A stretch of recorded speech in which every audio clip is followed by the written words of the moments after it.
Hello बच्चों, let's read the question. The question says two bodies are rubbed and one of them is negatively charged.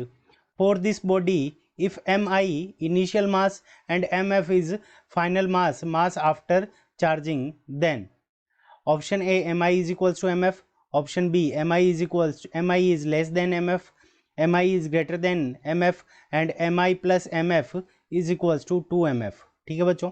सो इस question के अंदर हमें क्या दे रखा है कि एक कोई बॉडी है. सो इसको हमने रब किया है और इसके ऊपर क्या आ गया कि नेगेटिव चार्ज आ गया.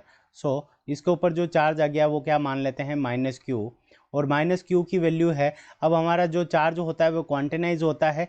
सो एन टाइम्स ऑफ इलेक्ट्रॉन्स के क्या है ये माइनस क्यू चार्ज इक्वल है. सो हम इस क्वेश्चन को करने के लिए हम क्या करेंगे कि कंसेप्ट अप्लाई करेंगे. सो की कंसेप्ट. अब की कंसेप्ट के अंदर हमारा क्या होगा कि अगर कोई बॉडी नेगेटिव चार्ज है उसके पास में तो it will gain electrons.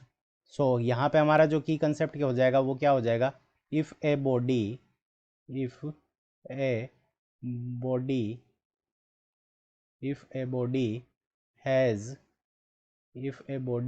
Has negative charge, if a body has negative charge, then it will gain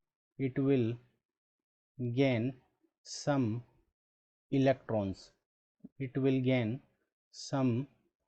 electrons. तो क्या हो जाएगा कि अगर बॉडी के ऊपर हमारा नेगेटिव चार्ज है तो इसका मतलब क्या हो गया कि उसने कुछ ना कुछ इलेक्ट्रॉन क्या किए हैं, गेन किए हैं. अब इलेक्ट्रॉन गेन किए हैं तो पहले इसका मास इनिशियल मास क्या था, mi था. ठीक है बच्चों. और उसके मान लेते हैं कि उस टाइम पे उसके पास में जो इलेक्ट्रॉन थे वो n1 नंबर ऑफ इलेक्ट्रॉन्स थे. ठीक है बच्चों. अब क्या होगा कि जैसे ही वो कुछ इलेक्ट्रॉन गेन कर लेगी तो उस कंडीशन के अंदर जो इनिशियल मास होगा वो क्या होगा कि n टाइम्स ऑफ इलेक्ट्रॉन के कारण क्या हो जाएगा, इंक्रीज हो जाएगा, क्योंकि जो टोटल मास होगा वो n नंबर ऑफ इलेक्ट्रॉन्स के कारण बढ़ जाएगा.